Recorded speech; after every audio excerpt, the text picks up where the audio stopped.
Cumprimentamos todos os nossos amados irmãos e irmãs ouvintes da Palavra de Deus, que a graça e a paz vos seja multiplicada.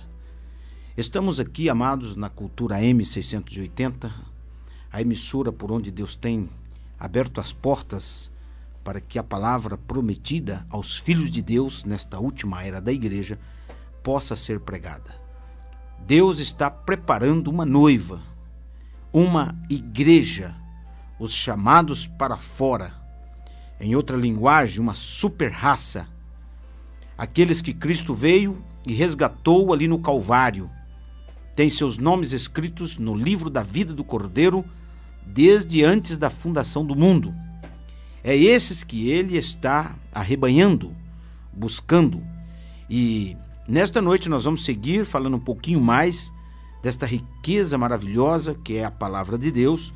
Nós vamos seguir aqui em Apocalipse 2:5 em diante, onde nós vamos tomar um pequeno texto para falarmos sobre esse pequeno assunto, porque cada programa aqui é uma fonte inesgotável da palavra de Deus para os nossos corações.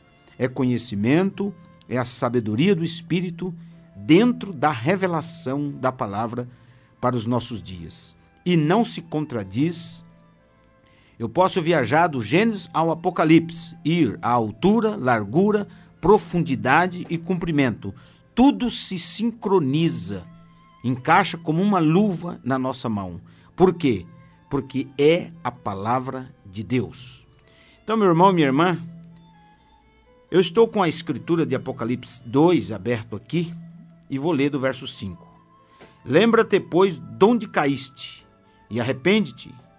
Pratica as primeiras obras, quando não brevemente a ti virei, e tirarei do seu lugar o teu castiçal, se não te arrependeres.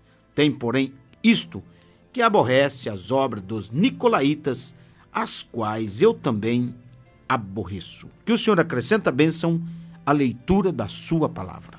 Amém.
Senhor, à mercê da tentação, mas ser o nosso livramento de tudo que é mal, pois cremos que teu é o reino eterno, o poder supremo, a glória excelsa por todos os séculos. Amém.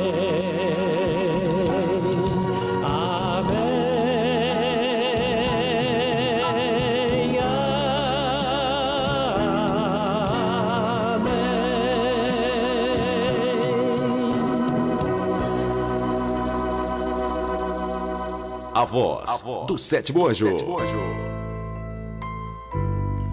Muito bem, amados, nós estamos gratos a Deus pelo privilégio que temos de poder falar as ricas palavras de Deus para o coração dos filhos de Deus nesta era final de Laodiceia. Laodiceia está aí fora, podre, imunda, se acabando em pecados.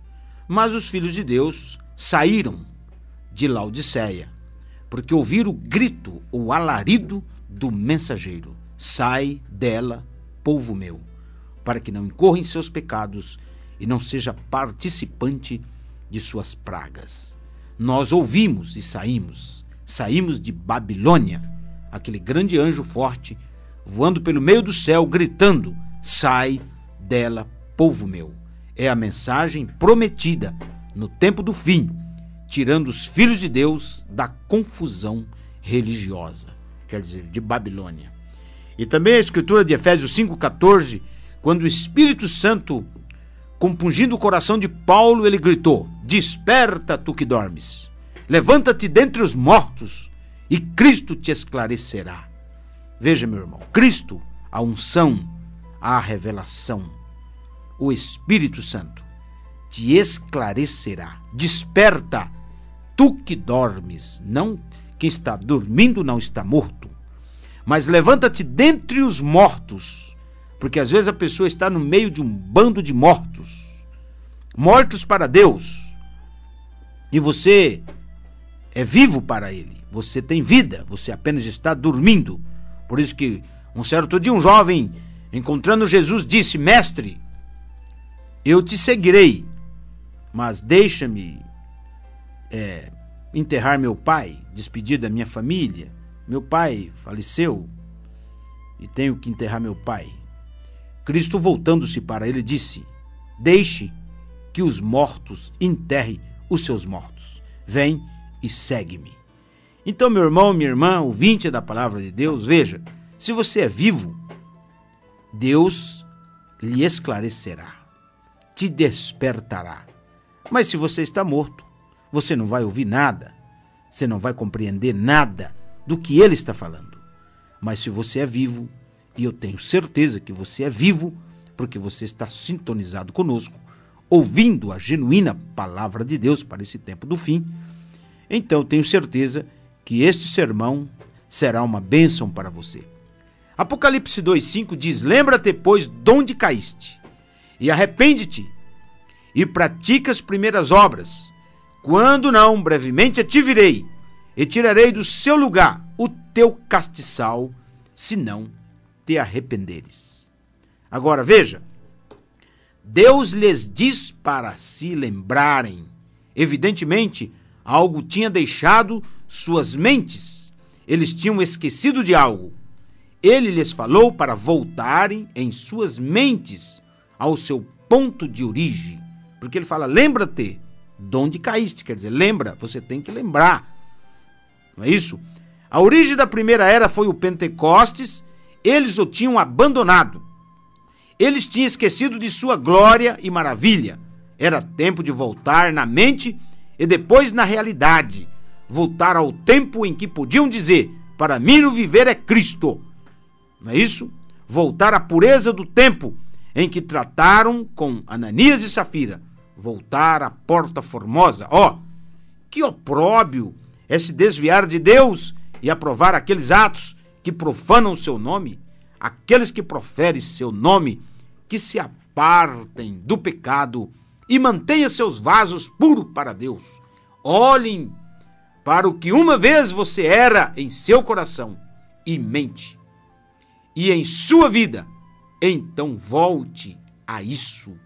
Muitas vezes a pessoa está apostatado, está parado na fé. É momento, meu irmão, de voltar. Lembra de onde você caiu, de onde você apostatou. E é tempo de voltar. Voltar para a palavra. Agora, seguindo, qual é o caminho de volta? Qual é o caminho de volta? O caminho de volta é o caminho do arrependimento. Se um pecador tem que vir a Deus por meio do arrependimento, então tanto mais terá que se arrepender o morno ou o apóstata, não é isso? Ele diz: arrepende-te, produz frutos dignos de arrependimento, mostra-o com tua vida. Se não te arrependeres, disse Deus, tirarei o teu castiçal. Certamente, uma igreja nessa condição não pode dar luz ao mundo. Sua luz tornou-se trevas. Deus tirará então seu fiel mensageiro e seus fiéis pastores e os deixará sozinhos, e continuarão falando acerca de cristianismo, mas estarão destituídos dele.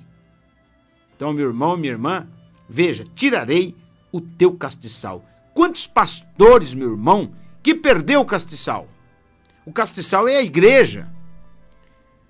Ele perdeu aquela unção, ele perdeu a inspiração. Deus não confia mais o ministério para ele e ele segue sozinho. Quantos ministros estão nessa condição hoje? Deus tirou deles o castiçal. Castiçal é a igreja. Eles não podem ser mais ministros. Por quê? Porque eles foram covardes. Eles foram mornos. Eles deixaram cair as travas. E o inimigo entrou para dentro da igreja. E a coisa tudo virou em trevas. O mundo tomou conta. Os cupins da corrupção comeram tudo. Isto é uma grande verdade. Mas aqueles irmãos pastores, ministros da palavra, que estão liderando, que estão com seus castiçais acesos, que cuide de suas igrejas com zelo, que põe os seus corações sobre o povo, em zelar, em cuidar e dar alimento. Cada pastor, cada ministro, ele está obrigado a dar alimento para o rebanho, alimento de ovelha, comida de ovelha. Ele tem que dar alimento, porque o que segura a ovelha, meu irmão, é o alimento, é a comida. Então, veja, porque se ele não faz, se ele não cuida, ele perde o seu castiçal. E ele diz mais: arrepende-te rapidamente, não hesite. Evidentemente, Éfeso hesitou, pois seu tempo de vida não foi muito longo. Veja, durou 100 e poucos anos a era. A glória de Deus começou a descrescer contínua e tão rapidamente. Não demorou muito até que a cidade estivesse em ruínas. Seu glorioso templo tornou-se uma massa informe. Lembra do templo da Diana? A Diana dos Efésios? Aquilo acabou tudo. Aquela imagem.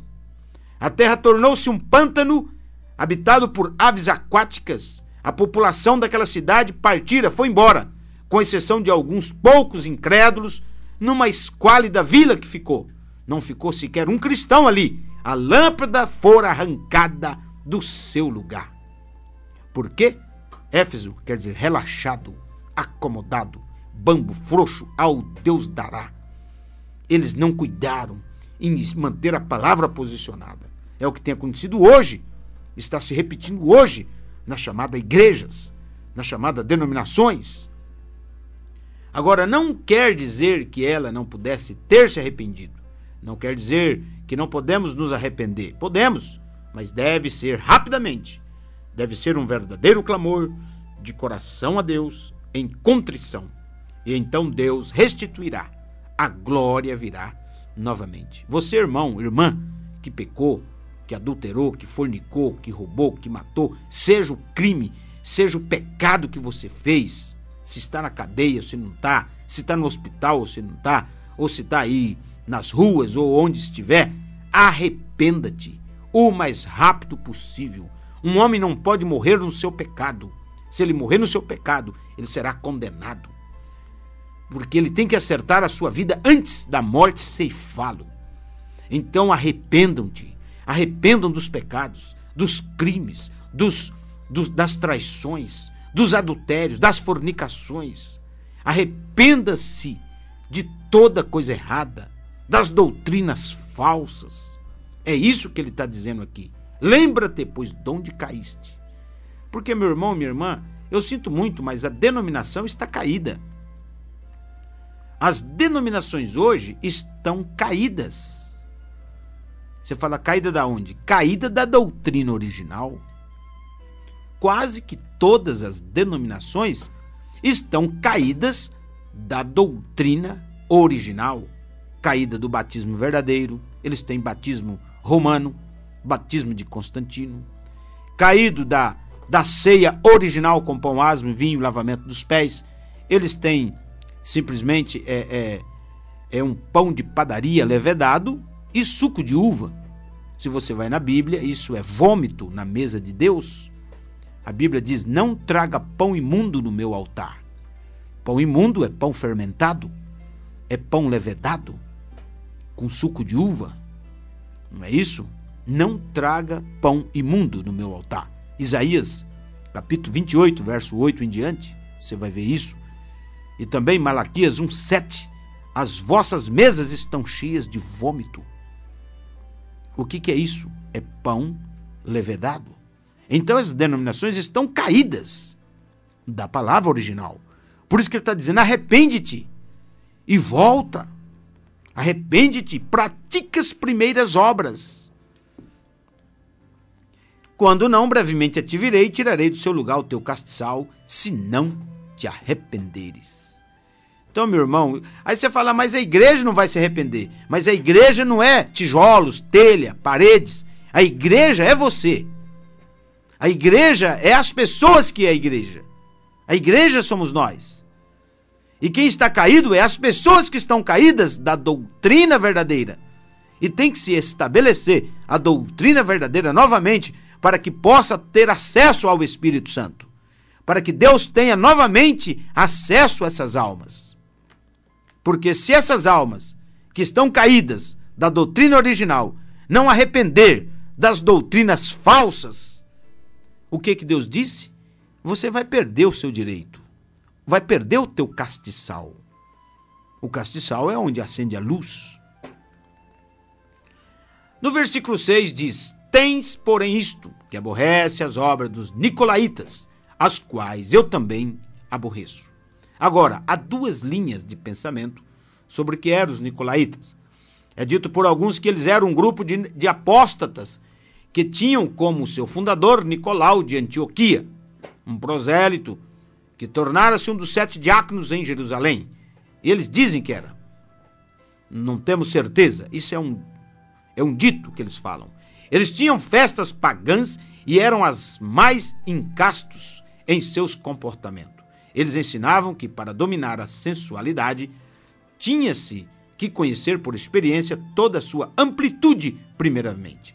Naturalmente, eles deram lugar a tal descontrole que sua degradação foi completa. Dessa forma, aplicaram a eles os 2 nomes do Velho Testamento que simbolizavam tais extravagâncias. Foi Balaão e Jezabel. Visto que Balaão corrompera o povo e assim o conquistara, dizia que Nicolau fizera da mesma forma. Este grupo foi supostamente forçado a sair de Éfeso e encontrou um lugar de estabelecimento aonde? Em Pérgamo, aonde Constantino elaborou o dogma.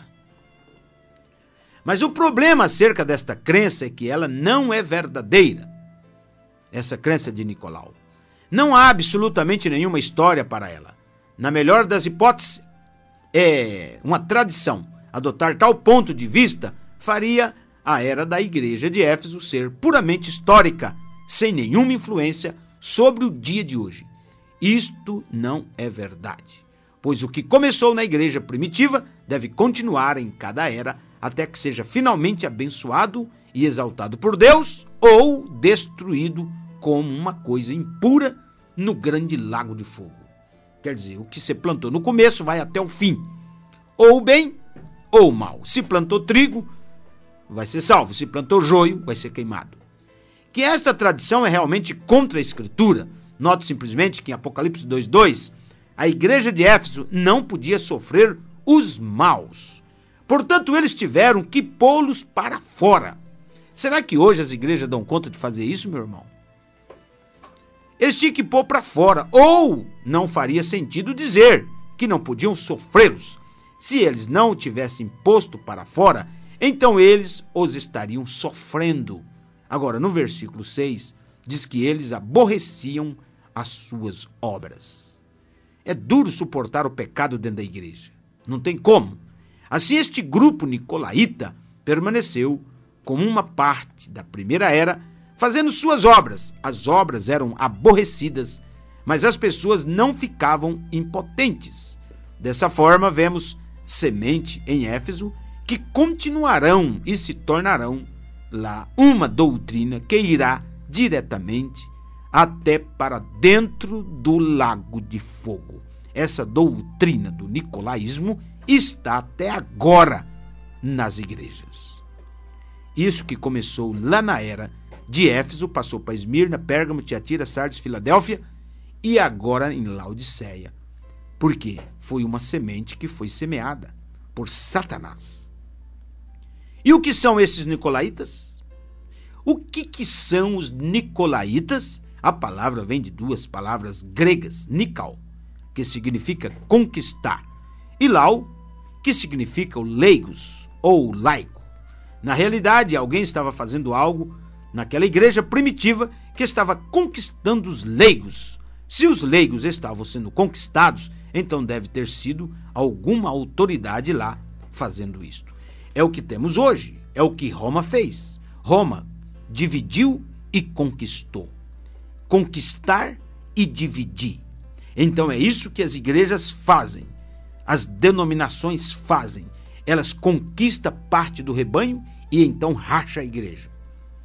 Veja, a igreja, a denominação batista está dividida em várias fragmentações. O sistema assembleiano está dividido em várias fragmentações, várias facções. O que é isso? O nicolaísmo.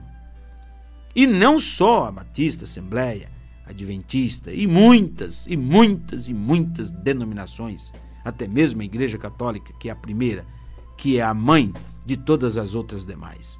Tudo está como uma coxa de retalhos. Agora, a mensagem de Deus não se divide. A palavra em sua totalidade não se divide. Por isso que Deus exige um novo nascimento. Ou você tem a mensagem verdadeira, ou você não tem nada. Ou você é um fabricado, um manufaturado, um denominacional. Eu estou entrando um pouquinho mais forte, porque esse aqui fala do nicolaísmo. Agora, o que é que Deus aborrecia e estava acontecendo naquela igreja? O que acontecia então está acontecendo agora, e é exatamente o que a palavra nicolaíta significa. O povo estava, de certo modo, sendo sujeito de uma forma que era completamente contrária à palavra de Deus. Porque, irmãos, veja, nós não aceitamos o pecado dentro da igreja. O pecado é corrigido, ou arrepende, ou a pessoa é desligada do companheirismo. Ele é tirado debaixo do sangue. Ele é tirado do reino de Deus. O que ligar na terra é ligado no céu. O que desligar na terra é desligado no céu. A igreja tem tal grau de poder de ligar e de desligar. Cristo deu esse poder à sua noiva. Agora, o sistema denominacional, desculpe, eles não ligam porque, para começar, o batismo não liga. É em título de Pai, Filho e Espírito Santo. A pessoa não teve como ser ligada no céu. Porque para ser ligada tem que ser no nome do Senhor Jesus Cristo. E também eles não desligam, porque eles não podem desligar, porque eles não ligaram. E há muitas coisas por aí que nós não vamos entrar em detalhes. Mas a igreja, que é igreja mesmo, esse é o motivo que nós não somos uma denominação. Porque você fala, mas pastor, hoje nós estamos numa era moderna, nós não podemos tirar a pessoa, não. É tudo feito diplomaticamente. Chama aquele irmão, vai com 2 diáconos na casa daquele irmão, fala, irmão, nós queremos que o senhor volte para o companheirismo, que o senhor volte, reconcilia, acerta a sua situação, peça perdão a Deus e à igreja, e o senhor volta para o companheirismo. Aí ele fala, não, eu não quero mais saber de igreja, eu não quero mais saber de nada, eu não quero mais congregar com vocês, eu estou fora, pode me tirar fora, eu vou voltar para o meu cigarro, para a minha cachaça, para minhas mulheres, para o sexo, eu vou voltar para o mundo, vou voltar para o pecado, eu não quero saber de igreja. Então, meu irmão, nós administramos ele, aquela pessoa.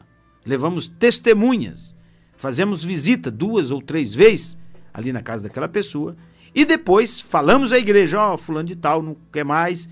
Então ele é feito o desligamento. Nós o desligamos. Por quê? Senão ele continua lá fora fumando, bebendo, matando, roubando, adulterando, fornicando, e a igreja está lá com as mãos levantadas pedindo misericórdia para ele. A igreja está lá com as mãos levantadas, suando a camisa, ralando, entrando na brecha por causa dos que estão lá fora pintando o 7. E a igreja está lá, Senhor, tenha misericórdia dos irmãos que estão lá fora, tenha misericórdia das irmãs, Senhor, tenha misericórdia. E está lá a irmã lá na boate, lá pintando o 7, e a igreja está orando por ela, e tem mais. E Deus não pode fazer nada com ela lá dentro, porque ela está debaixo de proteção. Ele está lá fumando, matando, roubando, e a igreja está orando por ele.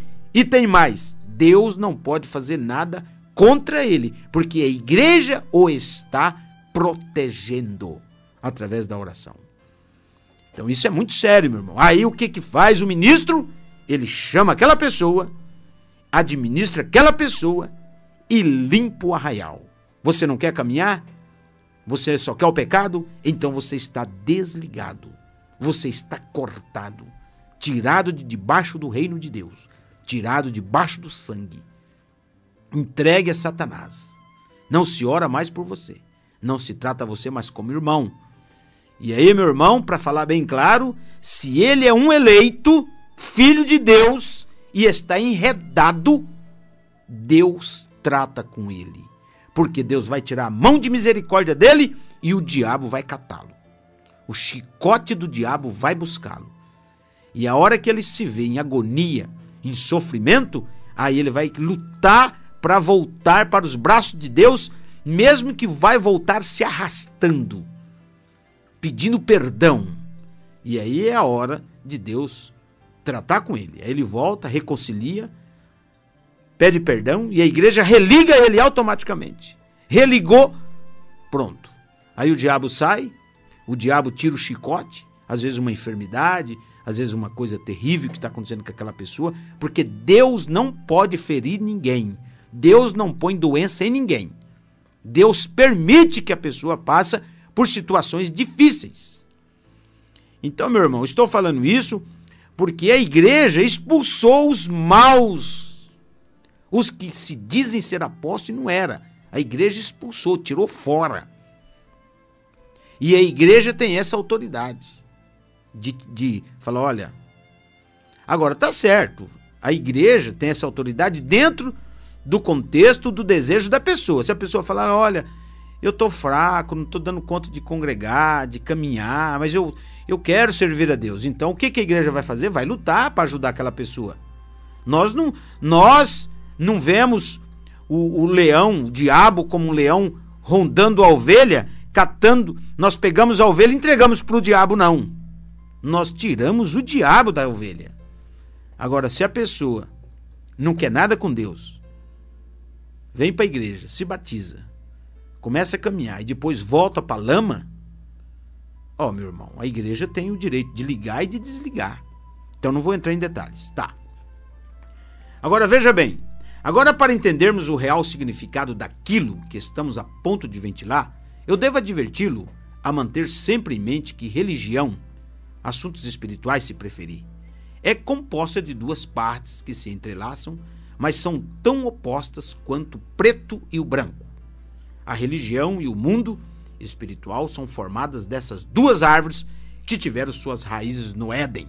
Tanto a árvore da vida como a árvore da ciência do bem e do mal estavam no meio do jardim e, sem dúvida, seus próprios ramos entrelaçavam-se uns com os outros. Assim, na igreja de Éfeso existe esse mesmo paradoxo. A igreja é constituída de bons e maus.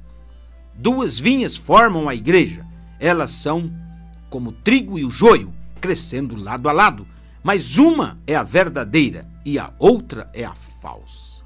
Ora, Deus falará com cada uma e ele falará acerca de cada uma. Ele as chamará de igreja, e somente os escolhidos saberão realmente qual é o verdadeiro espírito. Somente os escolhidos não serão enganados. Mateus 24, 24, porque surgirão falsos cristos e falsos profetas e farão tão grandes sinais e prodígio que, se possível fora, ganaria até os escolhidos. Então, meu irmão, a era é o mundo hoje. Veja bem, a era da igreja é o mundo. É o campo, onde está o joio e o trigo. É o campo, é o mundo. Aqui no mundo, no campo, está joios e trigos, esparramado aonde? Aí em cada templo, porque como eu disse, a igreja não é a parede, o tijolo, o telhado. A igreja são pessoas. Agora as pessoas que não são enganadas são as de Deus. As que não é de Deus, o diabo deita e rola. Ele engana mesmo. E milhões aí tá para ser enganados. Agora, o eleito não pode ser enganado. Deus não deixa o eleito, o genuíno, ser enganado. Então, como eu disse, assim lá atrás, na igreja primitiva, um período muito curto após o Pentecoste, logo depois, a falsa vinha começou a se entrelaçar em torno da verdadeira vinha e encontrarmos estas obras dos nicolaítas. E esse espírito vai se achando, combatendo a verdadeira vinha, até ser destruído por Deus. Você compreendeu agora? Então, mesmo na verdadeira igreja, Satanás tem lutado para dividir, para conquistar o laicalismo. Porque nicolaísmo, nico é conquistar, laita é o povo, é o laico. Então veja, hoje, desculpe que eu vou entrar aqui, eu vou fazer um ganchinho aqui, mas desculpe que eu vou entrar. Hoje existem doutrinas aí de célula, visão celular. Veja, a igreja tem lá os líderes de célula. Então, os líderes de célula começam então a ter os cultos em casa, a juntar células, como eles dizem, e ali tem um ajuntamento ali numa casa, outro ajuntamento em outra casa. Sabe o que isso vai dar? Vai dar no nicolaísmo. Porque logo aquela igreja que preparou o povo para trabalhar com as células, ela se dividiu em várias igrejas. Cada pastor de célula, se ele tem o Espírito Santo mesmo, veja, ainda que eu não sou a favor dessas reuniões de célula, eu não sou a favor, porque a Bíblia fala de membros do corpo de Cristo, não de célula. Mas se eles querem fazer alguma coisa para ganhar uma alma, tudo bem, faça de tudo para ganhar uma alma para Cristo. Só que as pessoas não estão instruídas. Então o que acontece? Libera lá um irmãozinho, uma irmãzinha para ser um líder de célula. Agora ele se acha que ele é o pastor. Agora ele se acha que ele é o líder. E ele vai e forma uma igreja para ele. E aí o que ele faz? Ele arrasta aquele povo para ele. E se intitula o senhor pastor, o senhor evangelista, o senhor bispo, seja o que for. Esse é o mesmo espírito, meu irmão. Esse é o mesmo espírito. Por isso que o mundo está como uma coxa de retalhos. Todo mundo com uma Bíblia na mão, mas cada um com uma direção diferente. Isso é um espírito, porque as igrejas têm espíritos. Toda igreja tem espírito, certo? Agora, a noiva de Cristo também tem o espírito, e tem que ter o espírito da palavra, o espírito verdadeiro. Mas tem igrejas que têm o espírito de nicolaísmo, tem o espírito do balaanismo, tem o espírito do jezabelismo. Eles não sabem disso, eles estão achando que é de Deus. E esses espíritos estão cheios de dons, cheios de ferramentas, curam, oram para os enfermos, falam línguas, porque os dons não salvam ninguém. Deus dá dom até para os rebeldes. A pessoa nem se converteu e está falando em línguas, e está profetizando, e está pregando, e está orando para os enfermos. Então isso é um laço, é muito perigoso essas coisas. Então o eleito não será enganado. Então eu vigio esse espírito de nicolaísmo. Tem que ser combatido esse espírito de divisão de grupo, de divisão de igreja. Muito bem. Agora, qual era o clima espiritual daquela igreja? Ela tinha deixado seu primeiro amor. Veja, meu irmão.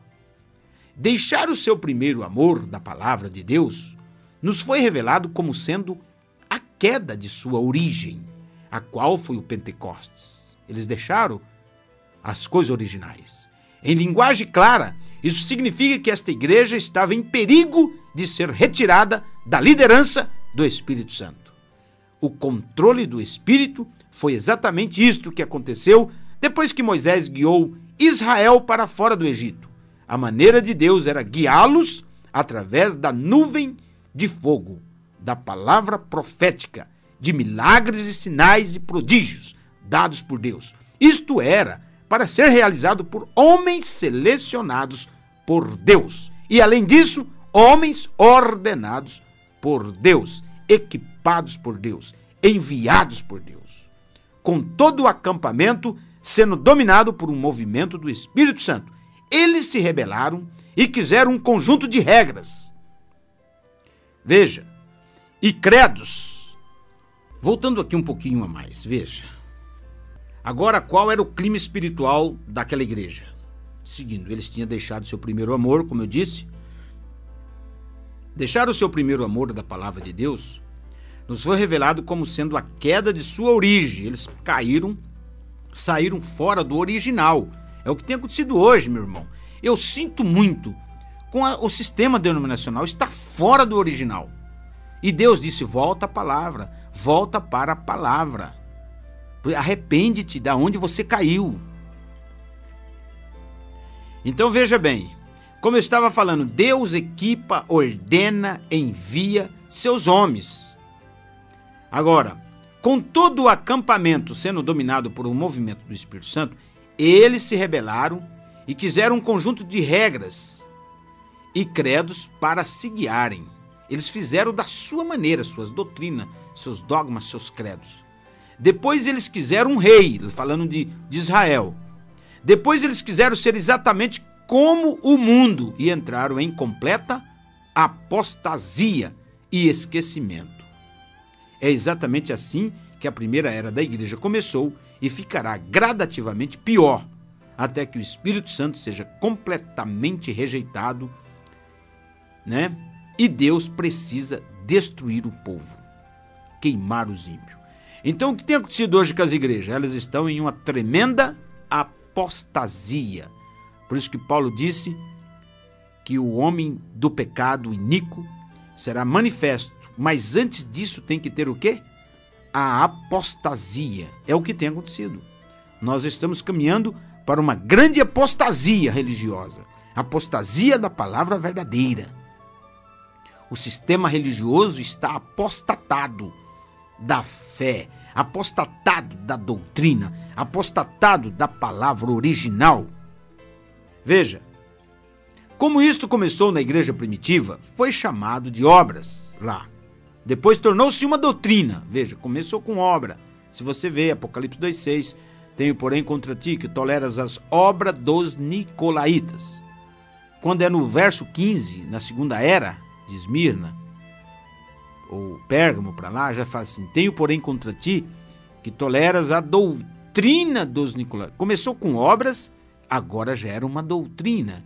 Assim mesmo começa na igreja. Começa com uma ideiazinha sobre algum assunto na igreja, é apenas uma obra. Não, irmão, vamos experimentar isso, vamos ver se dá certo e tal. Quando for daqui mais um dia, já vira uma regra, uma doutrina naquela igreja. Você vê como que é fácil para virar doutrina?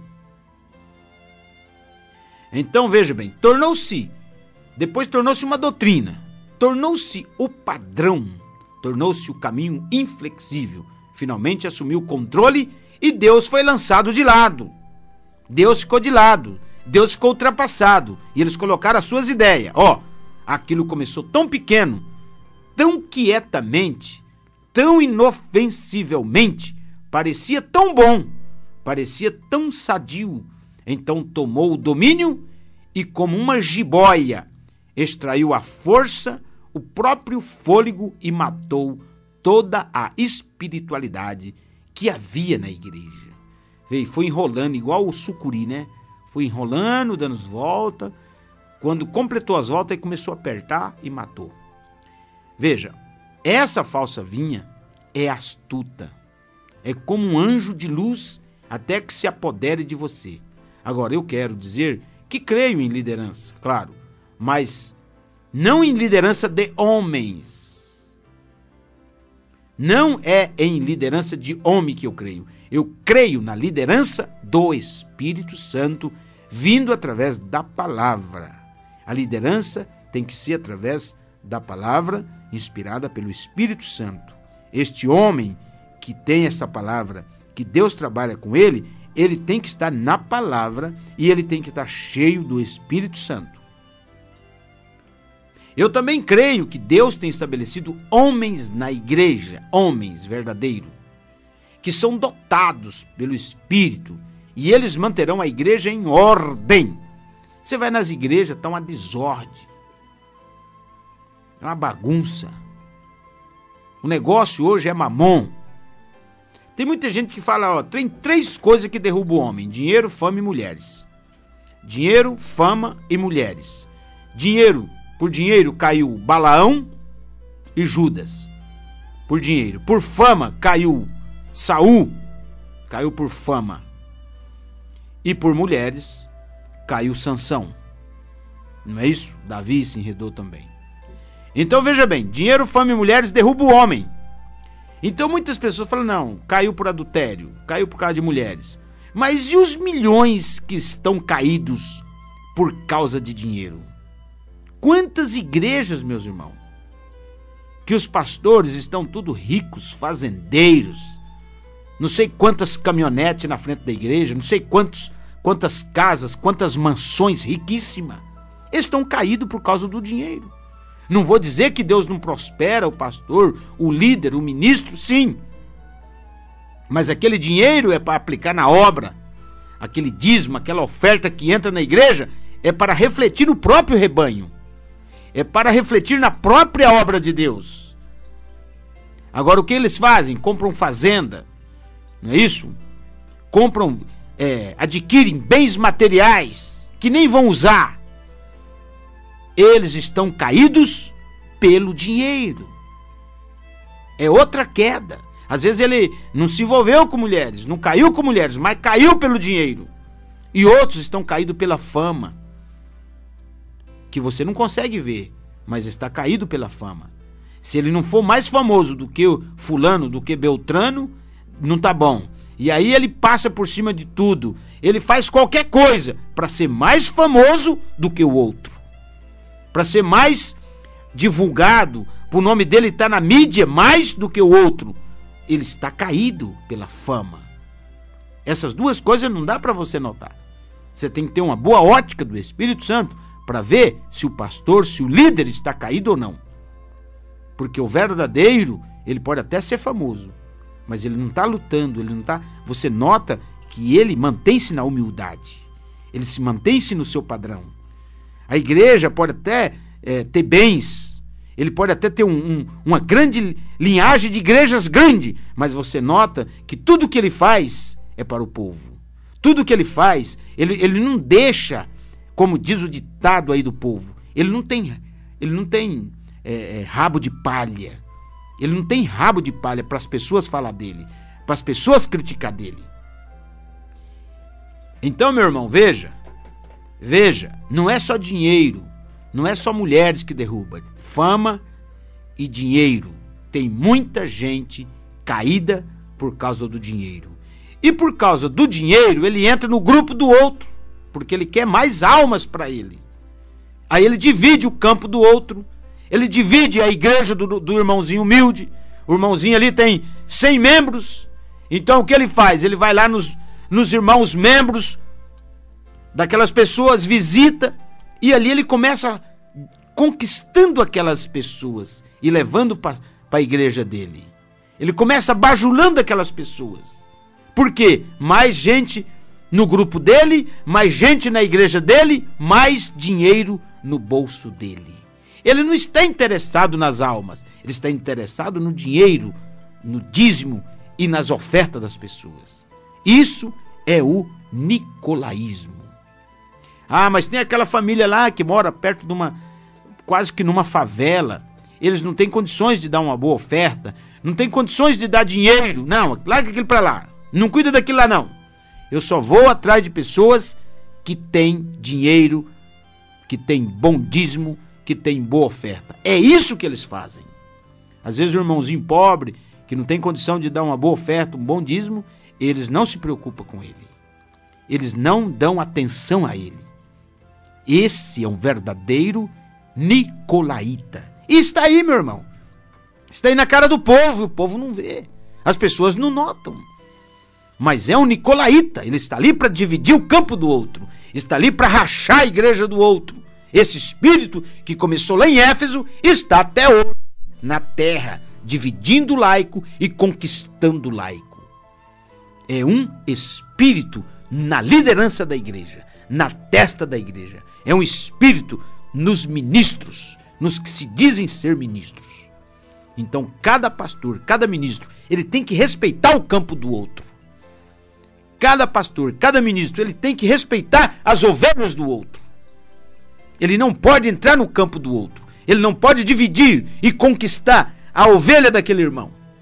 Porque cada irmão, cada ministro vai responder pela sua lavoura, pela sua vinha, pelas suas ovelhas, pelo seu campo.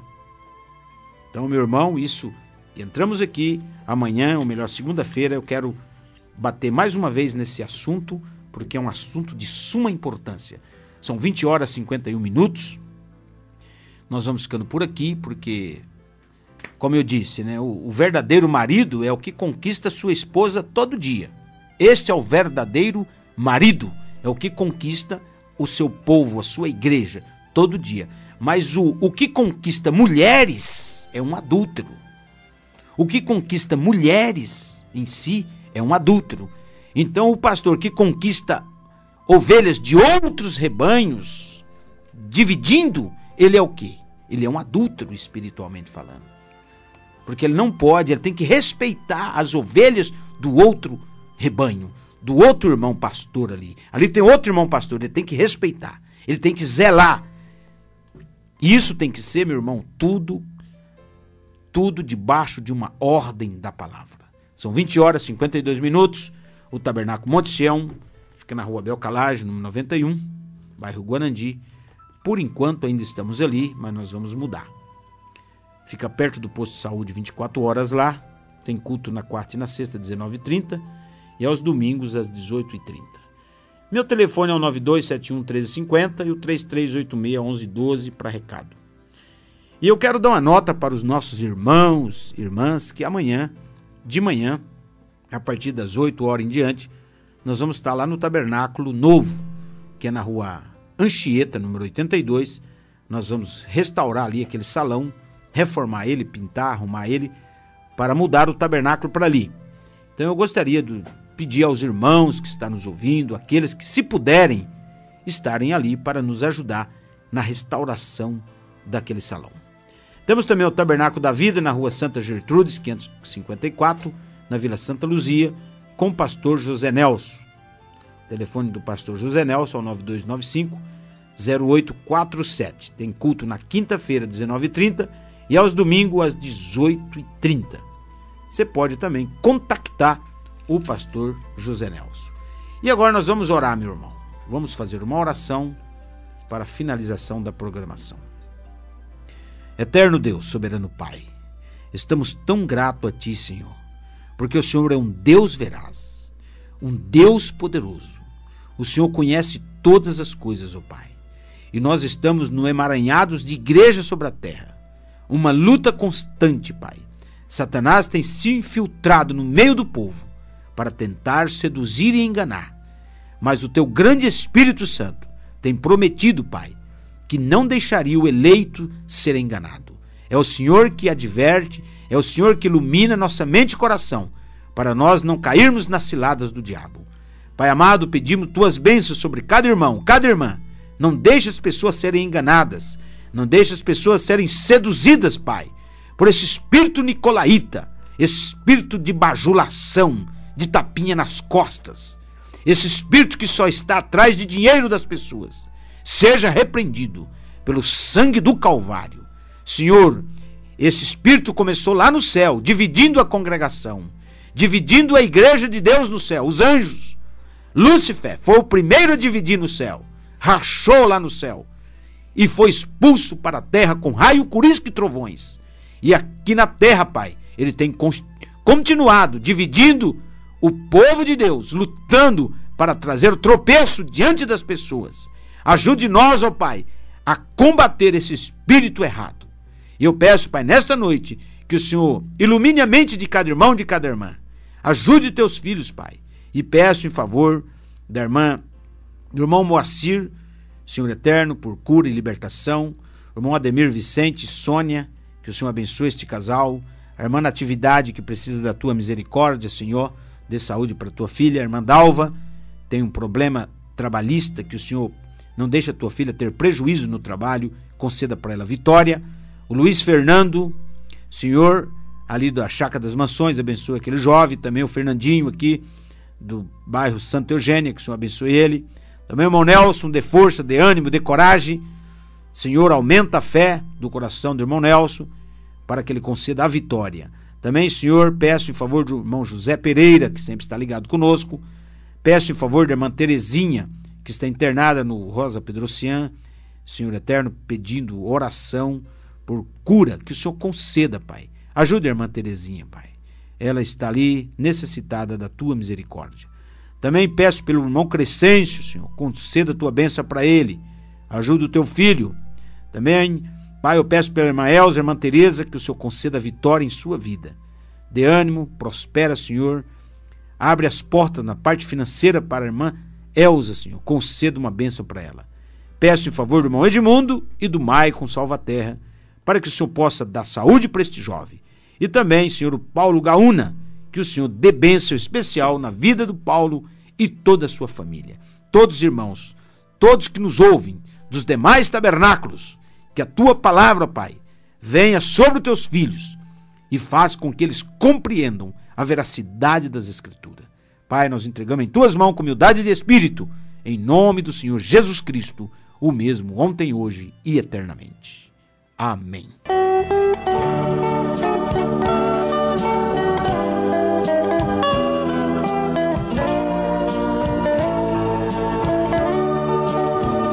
Vinde a mim e pescador de almas vos farei. Disse assim meu Jesus Cristo, o bondoso Rei. Como posso, se nem peixe aprendi a pescar? Quero tempo para meditar,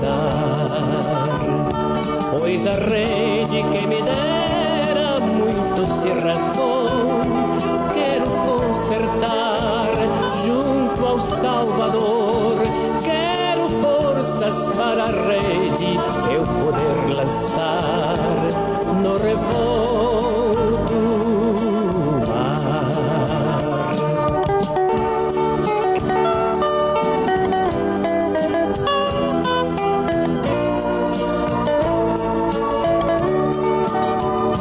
Como posso obedecê-lo se me falta ação?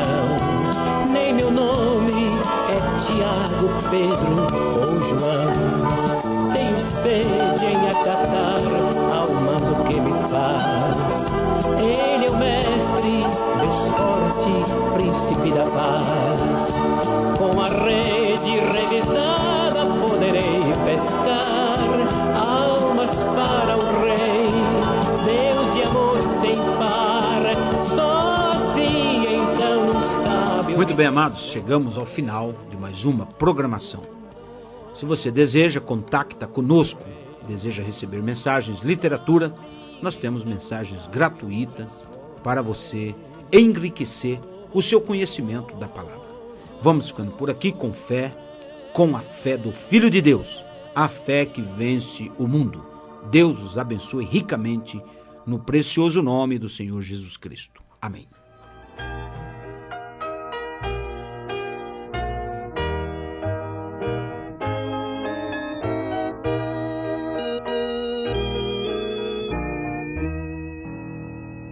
Tu és fiel, Senhor, meu Pai celeste,